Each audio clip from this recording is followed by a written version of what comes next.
Every day, thousands of commercial flights take to the air, carrying vacationers to choice destinations around the globe.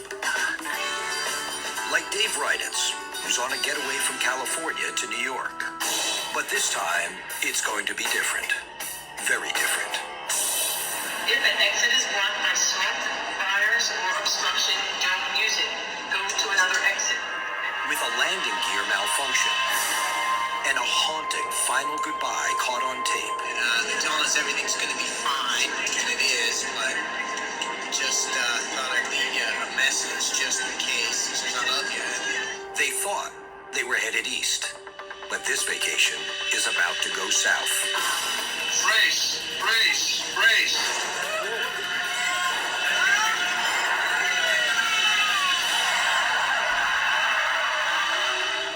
Barbara Holliday can never forget the day she dropped off her longtime boyfriend, David Ryditz, at the Burbank airport.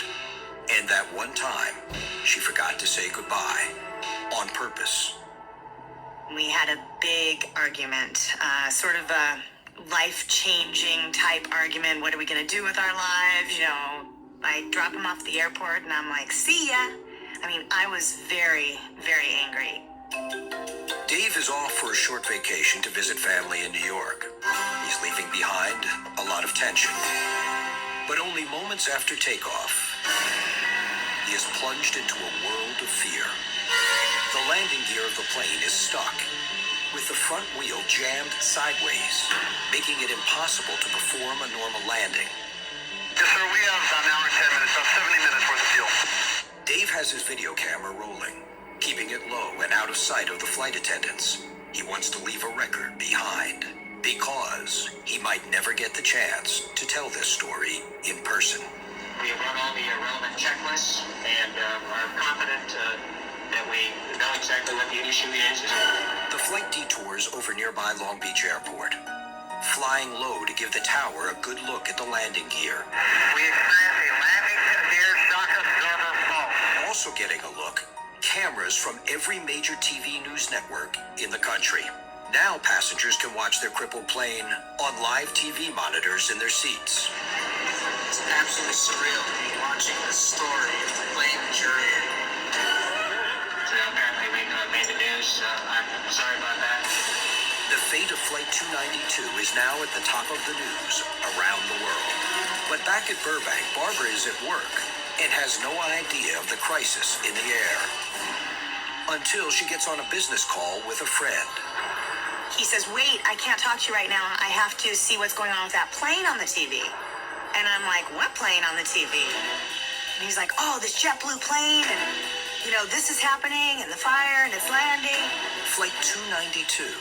It sounds familiar. And I just went, Dave's on that plane. Dave's on that plane. My heart just stopped because the very first thing I thought about was the fight. The first thing. I was like, oh my gosh. On the plane, the pilot and flight attendants prepare the passengers for the worst. At this time, remove all high heel shoes and sharp objects. And now, fear stalks the aisles of Flight 292. The plane begins 2 hours of circling to burn fuel. At this point, what I'm doing is burning off additional fuel. Before attempting a landing at Los Angeles International Airport. We'd like a long final, please. Believing he may be recording his final thoughts, Dave looks into the lens of his camera and says goodbye to Barbara, the love of his short life. Hey Barb, it's me. I'm watching the plane on the TV. We're having landing gear problems. We're going to crash land or emergency land. Crash is a bad word. It doesn't matter what the fight was about. It's over. Maybe for good. But if anything happens, you know, take care of everything. Everything's yours.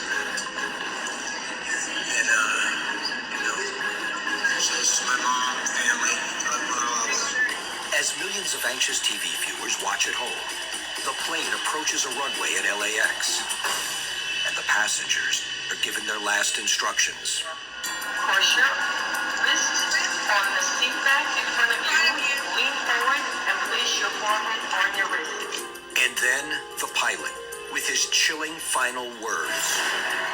Brace, brace, brace. flight attendants echo the command. For some passengers, the stress is almost too much to bear.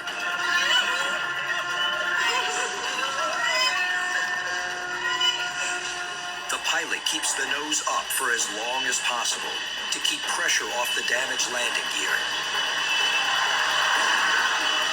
But when the front wheel finally hits, the friction burns up the tire, and the tarmac grinds the wheel into metallic dust, creating a massive torch of flame and sparks.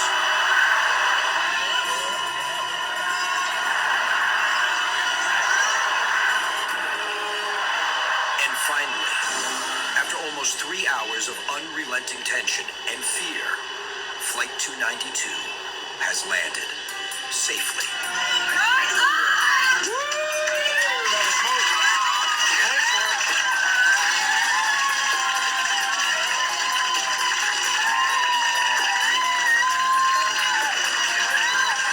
Dave has put down his camera for a moment. His phone is ringing. Finally, he answers, and I said, Dave, are you on that plane? And I hear this in the background. He goes, yes, and then I hear, yay! And I'm like, he goes, I'm okay, I'll call you in a little while. And he hangs up. And so that was all I got. I was like, okay, well, he's fine. It was a trip nobody had planned, Good job, thank you. but one they'll be talking about for the rest of their lives. Safe on the ground, Dave rolls tape once more as fear turns to amazement. I was shocked when I looked at the front landing gear. There it was, just exactly the wrong way, and sheared exactly in half.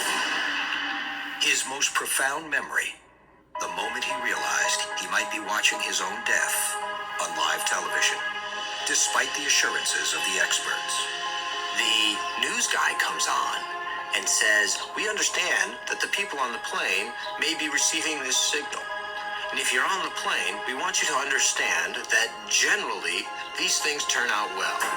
And I'm thinking, generally, the landing gear stays like this, not like that. But he knows it took some serious flying to get everyone safely on the ground at LAX. They did their job pretty well.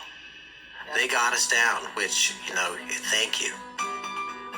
If you love someone, tell them you love them. You never know when things are going to change on a dime.